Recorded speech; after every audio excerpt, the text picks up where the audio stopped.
hablado de esta primera parte del juego de posición, orientado principalmente a cuándo tenemos el balón.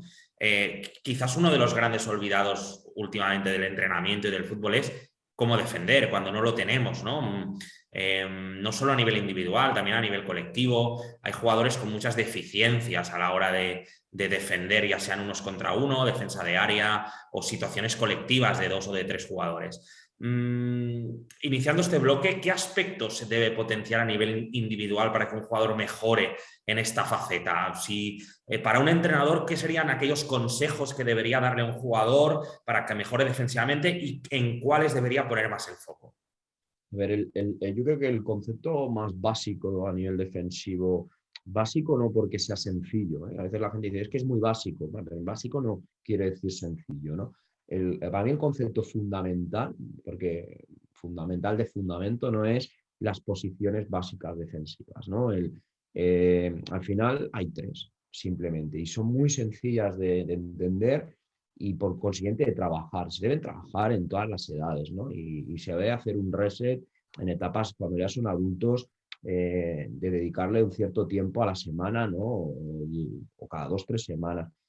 Al final tenemos una posición básica defensiva que es cuando el defensor defiende el balón, que depende en qué zona del campo, en qué situación, pues su salto va a ser de una forma u otra, su carrera va a ser de una forma u otra, y eso se ha de enseñar mucho. En las primeras etapas, al final los jugadores lo que hacen es entran de golpe normalmente, ¿no? Pero cuando ya van creciendo ya no entran de golpe, pero a veces eligen un mal salto, es decir, con su salto potencian más líneas de pase peligrosas de las que eliminan, ¿no? Y eso el jugador es el primer paso para entender luego el pressing, que son los puntos de presión, ¿no? El concepto de puntos de presión. En segundo lugar, hay una segunda posición básica defensiva, que es el jugador que está haciendo ayuda a su compañero que presiona el balón y a la misma vez está marcando a un adversario que es un potencial receptor de balón, que está en una doble función defensiva, en la cual ha de saber ajustarse, porque si se decanta mucho por marcar a su adversario,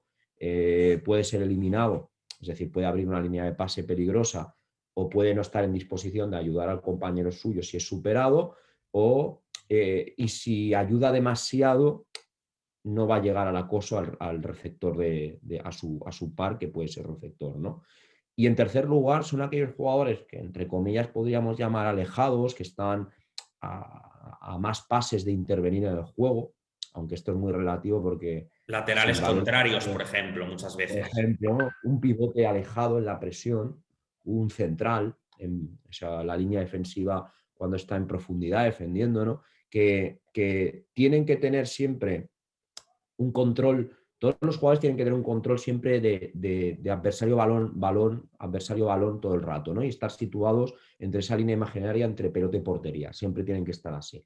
Ahora bien, cuanto más lejos estoy del juego, más puedo obviar una de ellas. Es decir, si yo estoy a 60 metros de intervenir, el control de mi adversario no es necesario que sea tan cercano. Incluso puedo perderlo de vista un poco porque mis compañeros me pueden ayudar y puedo usar el giro de cuello. O sea, mi perfil ya no tiene que estar tan decantado a tener a balón y adversario controlado, ¿no? En cambio, cuando estoy más cerca de intervenir, yo al adversario no lo puedo perder mucho de vista porque eh, puedo quedar eliminado fácilmente, ¿no? Entonces, hay que construir en las primeras etapas y luego repasarlo mucho, tareas donde se trabajen esos 3 roles defensivos, el de defensor que defiende el balón, el que está en ayuda y el que está un poco más lejos constantemente, y que el jugador lo entienda de forma muy fácil cómo su perfil cambia en función de si el poseedor está presionado o no, qué orientación tiene el poseedor, o sea, qué orientación, hacia dónde va el juego, qué intencionalidad tiene, si de relacionarse de una forma u otra, y factores de qué jugador tengo delante, ¿no? Distancia hacia mi marca, más cercana o menos cercana, qué posición adopto si estoy en ayuda, más lateralizado o menos. Todo ese tipo de cosas, evidentemente en una evolución, no ha de ser todo en las primeras etapas, sino va evolucionando, al final es básico para luego defender bien y presionar bien, ¿no? Sí, Nosotros al final es generarle al jugador que tenga ese hábito de estar atento a los movimientos y a la intencionalidad del jugador que tiene balón, y por otro lado de saber procesar la información con esos tres conceptos que has comentado. Exacto, y al final se convierte en un hábito, ¿no? Yo siempre en los equipos de la primera semana en defensa es lo primero que hacemos, ¿no? Antes de pressing, de línea defensiva, de relaciones entre líneas, es esto, ¿no? Es decir, este año, por ejemplo, fue la primera tarea que usamos, el año pasado también, es decir, las primeras tareas fueron focalizadas en esto y enseguida el jugador lo coge. Es un concepto muy sencillo y en el que luego hay que pedirles pues, intensidad defensiva, vocación por defender, ganas de defender, ¿no? Todo eso que muchas veces perdemos por falta de no entrenar la defensa, ¿no? Quizá con retos en los entrenamientos, ¿no? También es una manera de motivar y de despertar este interés por defender. Siguiendo en la línea de cómo defender mejor, hablábamos antes, ¿no? Que hay muchos equipos que a la hora de hacer defensas en campo propio acostumbran a dejar las bandas más liberadas para que el rival supere por ahí y llegue para centrar y buscar zonas de finalización. Eso, para el equipo que está defendiendo, le requiere pues, un dominio de la defensa de área. ¿Qué importancia tiene hoy en día la defensa de área y también cómo trabajarla y qué es lo más importante para ser un equipo? Pongo un ejemplo que es el equipo que más sigo, el Español, que tiene una defensa de área con Cabrera y Sergi Gómez y el resto de defensores, evidentemente, es sensacional. Es así, sí, sí. Primero, rey del área, rey del juego, ¿no? Que se dice. Es decir, al final, si haces bien muchas cosas, pero no dominas las áreas, eh, si tú presionas muy bien en primeras líneas, pero cuando llegas a la defensa de área, pues no haces bien los comportamientos más básicos, hablamos un poco de ellos, ¿no? Pues al final vas a encajar mucho, vas a encajar mucho. Sí que hay que diferenciar una cosa, ¿no? Es decir, depende de qué equipo entrenes, defiendes el área de forma más estable, por decirlo de alguna manera, es decir, con el bloque más bajo, y si eres otro tipo de equipos, porque presionas muy arriba, defiendes el área llegando hacia atrás, ¿no? Sí. Defiendes llegando, que es más difícil, ¿no? Entonces, cuando yo estaba en el Español, pues lo que más entrenábamos era defender el área llegando. Es decir, no tanto es con la línea de 4 defendiendo el área en una situación de centro estable, porque al final, apenas a la competición, esa situación de juego se nos daba, ¿no? Entonces, lo que defendíamos mucho eran situaciones en que nos habían roto la presión, teníamos que recular y acabamos defendiendo el área, a veces hasta en inferioridades numéricas, ¿no? En cambio, en equipos donde la posesión de pelota la puedo tener mucho menos y por lo tanto al final, por muy bien que defendamos, los rivales si tienen la misma calidad que tú, pues y en categorías además las nuestras en que se suele jugar muy directo, ¿no? Al final defiendes mucho el área, entonces pues sí que esas situaciones tienen más sentido que las estabilicemos un poco, ¿no? Tener claro sobre todo con entrenadores, uno, el reparto de funciones dentro del área, dos, la importancia del portero, ¿no? Tú hacías mención de lo del Español. Al final el Español juega con una gran ventaja, que tiene a uno de los mejores porteros en el juego aéreo del mundo, ¿no? Es decir, pese a la edad que tiene, sigue siendo uno de los mejores porteros del mundo en el dominio del juego aéreo, ¿no? Es un espectáculo. Tener muy claros los perfiles, la misión del que protege el primer poste, la misión del segundo central, si juegas con línea de 4, la misión del lateral del lado contrario, en función de si el equipo rival te ataca al área con mucha gente, pues quizás el uso de jugadores de otras líneas que se incrusten, que se fusionen con la línea defensiva, ¿no? Extremos contrarios que se metan en la línea contraria a defender. Por ejemplo, usa mucho Bordalás, ¿no? Es un que usa mucho ese concepto, ¿no? Dominio del rechace corto, dominio del rechace largo y muy importante el concepto de línea-balón.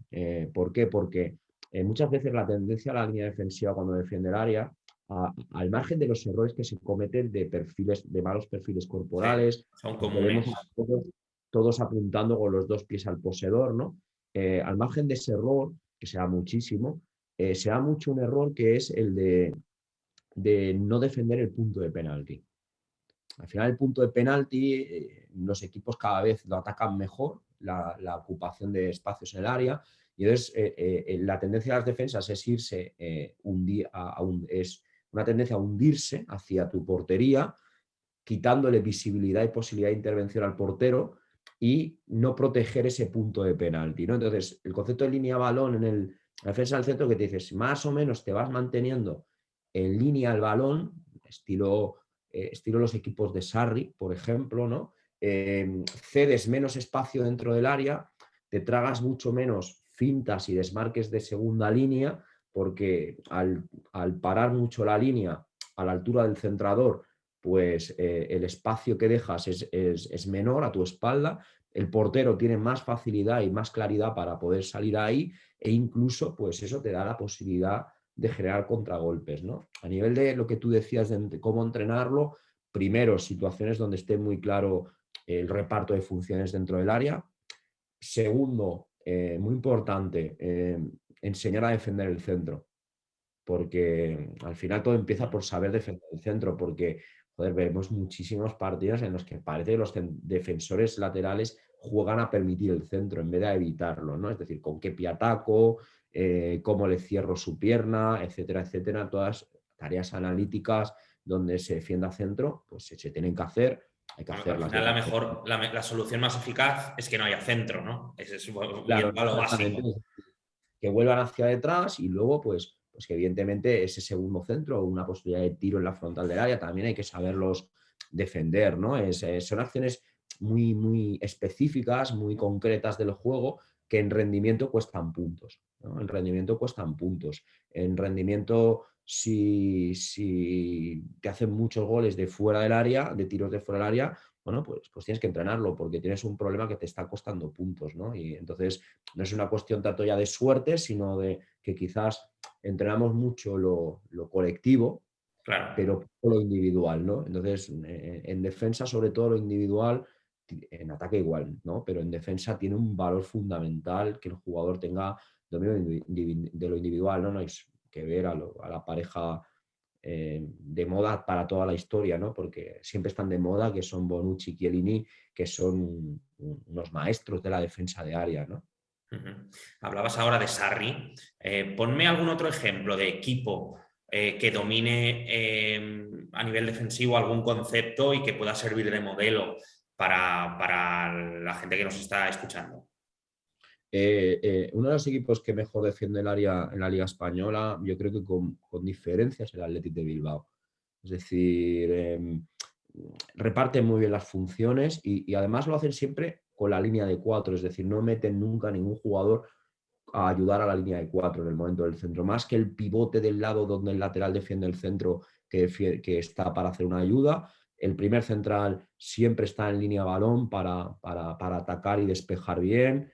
El segundo central siempre se orienta muy bien hacia la marca y se traga muy pocos amagos. Y el lateral contrario domina muy bien el tema de despejes para no sufrir un segundo centro, una segunda acción, ¿no? Se nota que lo trabajan, se nota que lo dominan, ¿no? La Real Sociedad también ha solido destacar por esto, los equipos de Bordalás también, ¿no?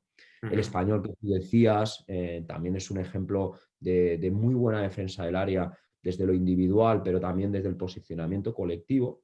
En el A caso de nivel la del... Real, perdona Dani que te interrumpa, sí que vemos una evolución con respecto al Sí. año pasado. El año pasado sí que era ese prototipo de equipo que cuidaba el balón, posesiones largas, ataques posicionales y cometía muchos errores defensivamente. Recuerdo la eliminatoria de Europa League contra el Manchester United que les hicieron un destrozo a la contra espectacular. En cambio, este año se ha convertido en un equipo muy sólido que prioriza o que ha priorizado o que por lo menos da esa sensación de que ha dedicado tiempo a corregir esos defectos defensivos que tenía el año pasado. No sé si te da la misma impresión también. Totalmente de acuerdo, ¿no? Totalmente de acuerdo. Ha habido, además, cuando un equipo repite tanto tiempo con un mismo entrenador, da tiempo a consolidar determinadas cosas, ¿no? Que cuando hay mucho cambio de entrenador no se consolidan, ¿no? Y es un ejemplo también de darse cuenta de que están cerca de los de arriba, pero que hay determinados aspectos que quizás te cuestan el alejarte de ellos, ¿no? Bueno, al final, los Uh-huh. equipos grandes necesitan menos para ganarte, ¿no? Entonces, si el Sevilla, la Real Sociedad o el Betis quieren acercarse a esos equipos, ¿no? Tienen que ser muy dominadores de este tipo de situaciones de juego, ¿no? Porque el Barça y el Madrid pueden conceder, este año del Barcelona, pues ahora no es el equipo de otros años, ¿no? Pero el Real Madrid puede conceder 7 disparos a portería el día del Athletic de Bilbao, de mano a mano prácticamente, pero como tiene uno de los mejores porteros y dos centrales de un nivel altísimo, pues gana esas situaciones, ¿no? Pero si llega una vez, va a marcar. Con llegar una vez van a marcar, ¿no? Donde tú como Real Sociedad vas a necesitar llegar más, llegar de forma más clara y en cambio que las veces que te lleguen domines muy bien esas situaciones para no conceder regalos, ¿no? Y en eso ha habido una mejora, ¿no? Luego el Chelsea evidentemente también es un ejemplo de defensa de área con tres centrales, los equipos de Conte lógicamente también, ¿no? Hmm.